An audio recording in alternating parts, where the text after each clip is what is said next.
আসসালামু আলাইকুম। ক্লাস 6-এর সুপ্রিয় শিক্ষার্থীবৃন্দ, আশা করছি তোমরা প্রত্যেকেই ভীষণ ভালো আছো এবং সুস্থ আছো। লার্নিং উইথ এ প্রিয়ার আজকের আয়োজনে তোমাদের জন্য থাকছে ইউনিট 17-এর লেসন 17.2 এবং তোমাদের পেজ নং হচ্ছে 129। আমরা প্রথমে ইনস্ট্রাকশনটা একটু পড়ে নিব। Now discuss in pairs or groups. Discuss মানে হচ্ছে আলোচনা করা, পেয়ার মানে হচ্ছে জোড়ায় জোড়া, আর গ্রুপ মানে হচ্ছে দলবদ্ধভাবে। তাহলে এখন তোমরা জোড়ায় জোড়ায় বা দলবদ্ধভাবে আলোচনা করো। তো কী আলোচনা করবে সেটা দেখো। What makes this writing styles different from each other, যে এখানে যে একটা লেখার ধরন আরেকটা লেখা থেকে কিভাবে আলাদা সেটা তোমরা চিহ্নিত করবে। অ্যান্ড দেন এবং তারপর match the writing styles with their characteristics. তারপর কি করবে, এই লেখার যে ধরনগুলো সেটা তাদের বৈশিষ্ট্যগুলোর সাথে মিলাবে। অর্থাৎ নিচে তোমরা দুটো ঘর দেখতে পাচ্ছ, এক পাশে রয়েছে লিটারালি রাইটিংস আর অন্য পাশে রয়েছে ক্যারেক্টারিস্টিক্স। হ্যাঁ, লিটারালি রাইটিংস মানে হচ্ছে এই যে বিভিন্ন ধরনের যে লেখা, অর্থাৎ লেখার যে বিভিন্ন রকম ধরন আমরা দেখতে পাই তাদের নামগুলি দেওয়া আছে, এবং অন্য পাশে রয়েছে এগুলোর বৈশিষ্ট্যসমূহ। হ্যাঁ, তো আমরা এই বৈশিষ্ট্যগুলোর আলোকে এগুলাকে মিলিয়ে নিব। ঠিক আছে, আমরা দেখো সাধারণভাবে আমরা কী অনেক ধরনের লেখা কিন্তু আমাদের দৈনন্দিন জীবনে দেখে থাকি। হতে পারে সেটা একটা কবিতা। হ্যাঁ, তোমরা অনেকে হচ্ছে যখন বাংলা বা ইংলিশ যেটাই পড়ো না কেন, হয়তো দেখো যে একটা কবিতা, অথবা দেখো একটা গদ্যাংশ। হ্যাঁ, সেক্ষেত্রে হতে পারে একটা নাটক, বা হতে পারে একটা ছোট গল্প বা সায়েন্স ফিকশন, অথবা যে বিভিন্ন রকমের ফেয়ারি টেলের সাথে আমরা পরিচিত নিশ্চয়ই।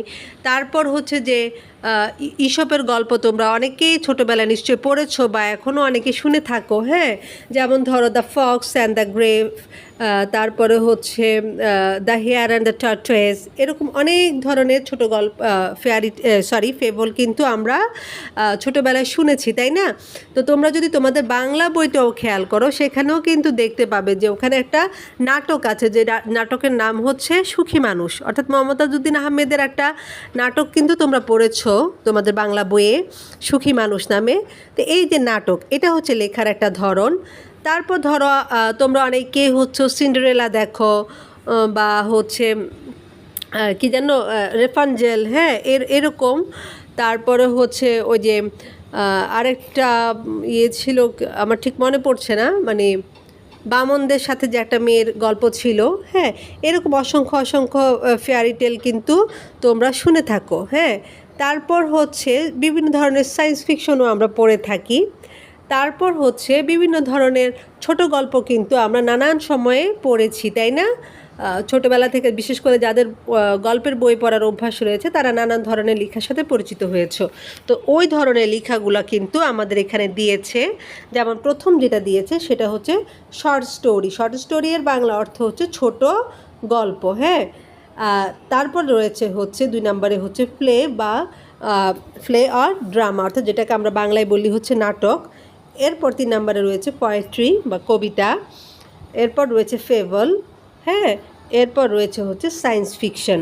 আর এই পাশে তাদের ক্যারেক্টারিস্টিক্সগুলো দেওয়া আছে এলোমেলোভাবে। এখন এই ক্যারেক্টারিস্টিক্সগুলো পড়ে কিন্তু তোমাদেরকে জানতে হবে যে তোমরা কিভাবে কোনটার সাথে কোনটা মিলাবে। তো সেজন্য তোমাদের যেটা করতে হবে সেটা হচ্ছে 17.1-এ যেটা দেওয়া আছে। হ্যাঁ, এই যে 17.1টা খুব ভালোভাবে পড়তে হবে। তো যারা এখনও 17.1 পড়ো না তারা চাইলে আমার চ্যানেলে 17.1-এর যে ভিডিওটা দেওয়া আছে সেটা ভালো করে দেখে নিতে পারো, তাহলে তোমাদের আজকের এই অংশের কাজ করাটা খুব সহজ হয়ে যাবে। তো আমি তারপর দেখিয়ে দিচ্ছি যে তোমরা কিভাবে করবে। তো প্রথম যেটা রয়েছে, এটা common themes are time and space travel explores the impact of science on people. অর্থাৎ এটার যে কমন যে বিষয়বস্তু সেটা হচ্ছে টাইম ট্রাভেল নিয়ে। ঠিক আছে, বা স্পেস রিলেটেড অনেক ধরনের ঘটনার বর্ণনা থাকে।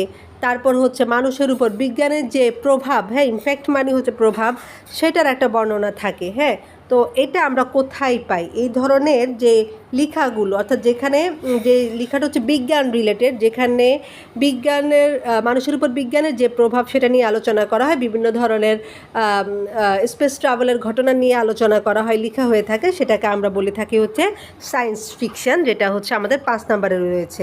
তো সুতরাং আমাদের এটা মিলবে হচ্ছে 5 নম্বরের সাথে, ঠিক আছে? এরপর দেখো, এরপর রয়েছে has stanza rhyme and rhythm. তো স্টেঞ্জা কোথায় থাকে, রাইম বা রিদম কোথায় থাকে সেটা নিশ্চয়ই আমরা জানি, কারণ আমরা এর আগে আমাদের এই বইয়ে অনেকগুলা দুটো কবিতা পড়েছি। একটা হচ্ছে little drops of water, little grains of sand, হ্যাঁ, যে কবিতাটার নাম হচ্ছে লিটল থিংস, তাই না? সেটা কিন্তু আমরা আমাদের বইয়ের 16 পেজে পড়েছি, এবং সেখানে তোমাদের সেই ইউনিটের 2.5-এ কিন্তু স্টেঞ্জা রাইম এগুলা সম্পর্কে কিন্তু তোমাদেরকে ধারণা দেওয়া হয়েছে। তো আমি আশা করব যে তোমরা নিশ্চয়ই স্টেঞ্জা এবং রাইম সম্পর্কে এখন অবগত আছো বা তোমরা জানো। তো তারপর আমি একটু বলছি, দেখো, স্টেঞ্জা হচ্ছে কবিতার যে বিভিন্ন ভাগ রয়েছে সেটাকে বলা হচ্ছে স্টেঞ্জা, রাইম বা রিদম হচ্ছে এই যে ছন্দগত যে মিল সেটাকে বলা হচ্ছে রাইম, ঠিক আছে? তো তোমরা যারা হচ্ছে লিটল থিংস কবিতাটা বা আরও একটা কবিতা তোমাদের যেটা রয়েছে সেটা যারা ভালো করে পড়েছো তারা অবশ্যই বিষয়টা বুঝতে পেরেছো। তো সুতরাং আমার 3 নাম্বারটা মিলছে হচ্ছে এখানে, ঠিক আছে? Poetry has stanza, rhyme and rhythm. Okay, এরপরে যেটা রয়েছে সেটা হচ্ছে has the beginning, ending, characters, facts, time, place, theme and is short in length. হ্যাঁ, তো দেখো, বিগিনিং মানে হচ্ছে শুরু, এটার কি আছে? শুরু আছে, শেষ আছে, বিভিন্ন ধরনের চরিত্র আছে, ঘটনা আছে, সময় আছে, জায়গার উল্লেখ আছে, একটা বিষয়বস্তু আছে, এবং এটা কিন্তু আকারে ছোট হয়, ছোট আকারের হয়ে থাকে। তো এটা কিসের সাথে মিলবে? দেখো, এটা মিলবে হচ্ছে আমাদের শর্ট স্টোরির সাথে। আমরা জানি যে শর্ট স্টোরিতে কি থাকে, যে কোনো একটা ব্যাপারে বিভিন্ন চরিত্রের মাধ্যমে এখানে যে কোনো একটা ঘটনার বর্ণনা দেওয়া হয়ে থাকে, এবং পুরো বিষয়বস্তু খুব সংক্ষিপ্ত আকারে তুলে ধরা হয়ে থাকে, সেটাকে আমরা বলি হচ্ছে শর্ট স্টোরি। সুতরাং শর্ট স্টোরি মিলছে হচ্ছে তোমার এইখানে। ওকে, এরপর দেখো 4 নম্বরে যেটা রয়েছে সেটা হচ্ছে divided into acts and scene, যেটা হচ্ছে বিভিন্ন অ্যাক্ট এবং সিনে বিভক্ত হয়ে থাকে। সিন মানে হচ্ছে দৃশ্যপট, হ্যাঁ, ইনক্লুডস আ প্লট, যেখানে একটা প্লট থাকে, সেটিং থাকে, অ্যান্ড ডায়লগস অ্যাটসেট্রা, অর্থাৎ কথোপকথন বা ডায়লগও থেকে থাকে। সেটা আমরা সবাই জানি যে নাটকের ক্ষেত্রে কী থাকে, বিভিন্ন ধরনের সিন থাকে, প্লট থাকে, এবং নাটকটা দর্শকের সামনে দেখানো হয় হচ্ছে ডায়লগের মাধ্যমে, তাই না? ওখানে যে অ্যাক্টর বা অ্যাক্ট্রেস রয়েছেন তারা হচ্ছেন ডায়লগ আকারে এই যে মূল ব্যাপার যেগুলি সেগুলো হচ্ছে আমাদের দর্শকদের বলে থাকে। তাহলে এটা চলে যাচ্ছে হচ্ছে নাম্বার 2 এর সাথে। এবং লাস্ট ওয়ান যেটা রয়েছে short and has a moral lesson, যেটা হচ্ছে আকারে ছোট এবং এটার একটা নৈতিক শিক্ষা থাকে, সেটা হচ্ছে ফেবলের সাথে মিলছে। তো ফেবলের ব্যাপারটা আমরা সবাই ফেবলের সাথে পরিচিত, আমরা অনেকে ঈশপের গল্প পড়েছি, এবং ঈশপের প্রতিটা গল্পে কিন্তু প্রাণীদের ব্যবহার করা হয়ে থাকে। প্রাণীদের মাধ্যমে তাদের আচার ব্যবহার বা তাদের কোনো একটা ঘটনার আলোকে আমাদের মানুষদেরকে একটা নৈতিক শিক্ষা দিয়ে থাকে, সেটাকে আমরা বলি হচ্ছে ফেবল। তো আমি আরেকবার কিন্তু তোমাদেরকে মিলিয়ে দিচ্ছি, দেখো, short story has the beginning, ending, characters, fact, time, place, theme and is short in length. হ্যাঁ, এটা এখানে যাচ্ছে। প্লে আর ড্রামা হচ্ছে divided into act, scenes, includes a plot, setting and dialogues etcetera. এবার দেখো, poetry has stanza, rhyme and rhythm.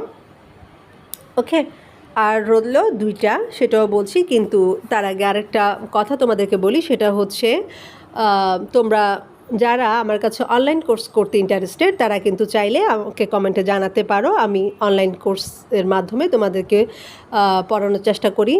তো তোমাদের যদি কারোর কোনো আগ্রহ থেকে থাকে সেটা অবশ্যই জানাতে পারো। আর যারা এতদিন ধরে লার্নিং উইথ এ প্রিয়াকে সঙ্গ দিয়ে এসেছো, আমাকে কন্টিনিউয়াসলি সাপোর্ট করে এসেছো, তোমাদের প্রতি আমার আন্তরিক কৃতজ্ঞতা এবং ধন্যবাদ। আর যারা চ্যানেলটাই নতুন তাদের যদি আমার ভিডিওগুলো ভালো লেগে থাকে প্লিজ সাবস্ক্রাইব করে নিও এবং তোমাদের ফ্রেন্ডদের সাথে শেয়ার করে নিও। তো দেখো আমাদের বাকি দুটো রয়ে গেছে, সেটা একটু দেখে নিচ্ছি। ফেবল হচ্ছে short and has a moral lesson, আর সায়েন্স ফিকশন হচ্ছে একদম প্রথমে চলে যাচ্ছে common theme are time space travel explores the impact of science on people. তো আশা করছি আজকের ভিডিওটা তোমাদের ভালো লেগেছে। তারপরও তোমরা তোমাদের নিজস্ব মতামত অবশ্যই জানাতে পারো, আমি তোমাদের কমেন্টের অপেক্ষায় থাকবো। আজকে এর মতো এখানেই বিদায় নিচ্ছি। তোমরা প্রত্যেকে ভালো থাকো এবং সুস্থ থাকো। আল্লাহ হাফিজ।